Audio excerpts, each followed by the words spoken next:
You are watching BNS News.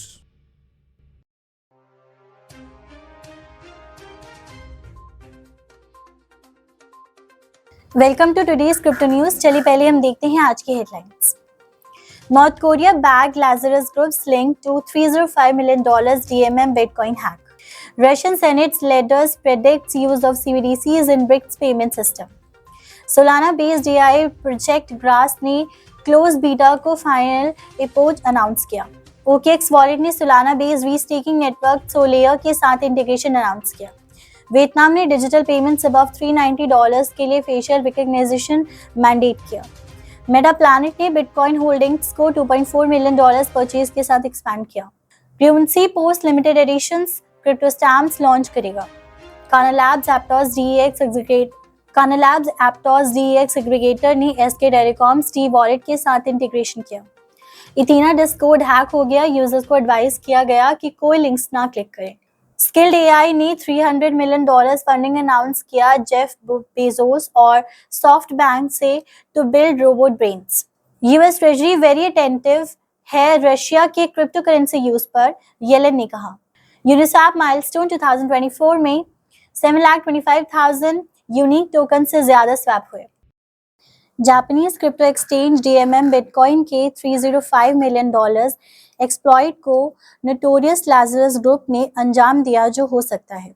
On-chain investigator ZachXBT ने reveal किया कि स्टोलन फंड्स को लॉन्डर करने की सिमिलैरिटीज यह स्टेट स्पॉन्सर्ड ग्रुप रिस्पॉन्सिबल हो सकता है।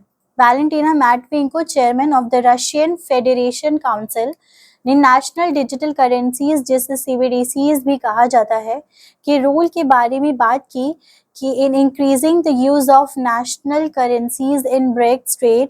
मैटविंको ने कहा कि एक हिपोथेटिकल्स ब्रिक्स ब्रिज, जो कि एक जॉइंट पेमेंट सिस्टम होगा, यूज करेगा ब्लॉक स्टेट्स के डिजिटल करेंसीज को। ग्रास एक आर्टिफिशियल इंटेलिजेंस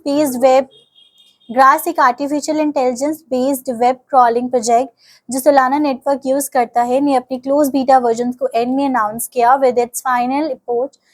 ग्रास ने कहा कि बीटा ने अलाउ किया वेरीफाई करने के लिए यह 100% वेब को रीच कर सकता है और सिर्फ 2 कंपनीज भी ये कर सकती है, capturing the monopolising the value of AI development से एग्री होती है। OKX वॉलेट ने कस्टोडियल वॉलेट जो यूजर्स ब्राउजर एक्सटेंशंस या मोबाइल ऐप के थ्रू यूज कर सकते हैं, ने एक न्यू डेवलपमेंट अनाउंस किया। सोलेयर जो एक रीस्टेकिंग नेटवर्क है जो वेल नोन ब्लॉकचेन सोलाना पर ऑपरेट करता है, ने क्रिप्टो वॉलेट के साथ इंटीग्रेट किया ताकि यूनिक यूजर एक्सपीरियंस ऑफर किया जा सके। जब साउथ ईस्ट एशिया में डिजिटाइजेशन स्केल कंटिन्यू करती है, वियतनाम ने 2 चीजों को एक नॉच पर करते हुए facial recognisation digital transactions above $390 के लिए मैंडेटरी कर दिया। न्यू पॉलिसी चेंज को स्टेट बैंक ऑफ वियतनाम ने जुलाई में स्टार्ट में वैलिडिटी दी और बैंकिंग रेगुलेटर ने रूल्स को स्ट्रिक्ट एनफोर्समेंट का हिंट दिया। मेटा प्लैनेट जो एक इन्वेस्टमेंट फर्म जापान में ने $2.4 मिलियन वर्थ का परचेज किया अपने होल्डिंग्स को एक्सपैंड करने के लिए। यह तब आया जब बिटकॉइन $57,652 पर ट्रेड कर रहे हैं, down 8% over the last week, और $60,000 मार्क को रिक्लेम करने के लिए स्ट्रगल कर रहे हैं।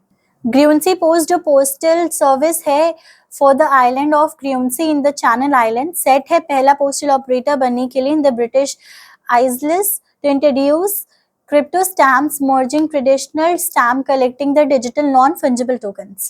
Kana Labs एप्टॉस एग्रीगेटर्स अब SK टेलीकॉम टी वॉलेट के साथ इंटीग्रेट हो गया है। यह एक सिग्निफिकेंट काना लैब्स एक super app design for DeFi और गेमिफाई के लिए।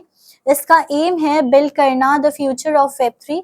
यह इंटीग्रेशंस के एक टेक्निकल अपग्रेड है और यह millions of SK telecom users को एक सीमलेसली एक्सेस प्रोवाइड करेगा to advanced DeFi user experience on Aptos blockchain.